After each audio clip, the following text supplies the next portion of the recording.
Je vais créer le plan d'ensemble, donc avec le bouton Nouveau, je sélectionne Dessin, je mets le nom presse-bras,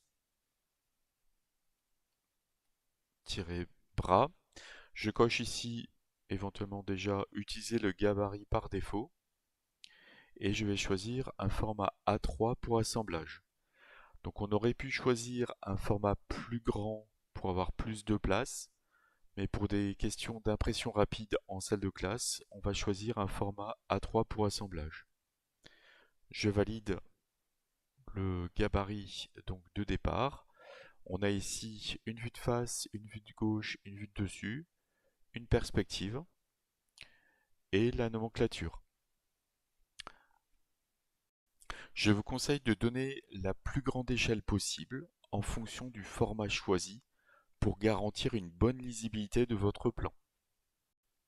Si l'on zoome au niveau du cartouche, la valeur de l'échelle qui a été donnée par le logiciel, elle correspond aux vues qui sont dessinées.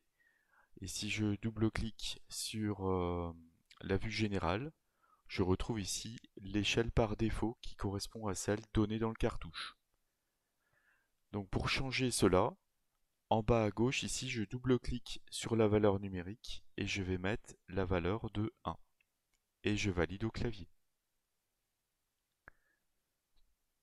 Je retrouve ici la valeur de 1 dans le cartouche et si je double-clique sur la vue de face, je retrouve l'échelle par défaut qui est à 1 maintenant.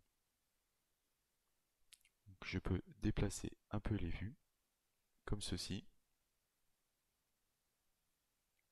La perspective, je vais la supprimer et la vue de gauche, je vais la mettre ici. Je vous invite à ce stade à sauvegarder votre travail.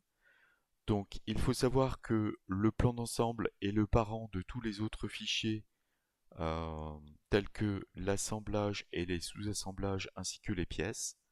Donc si vous sauvegardez le plan d'ensemble, vous allez à la fois sauvegarder le fichier de la mise en plan, mais aussi le fichier de l'assemblage général, des sous-assemblages et des composants qui constituent tout l'assemblage.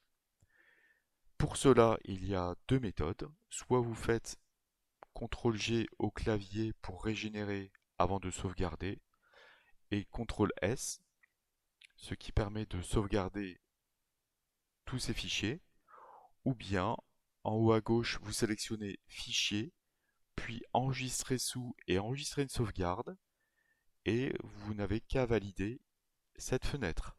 Donc on voit ici le dossier de destination où sont rangés tous les fichiers. Ainsi, avec cette méthode, vous n'aurez jamais de problème pour réouvrir votre travail.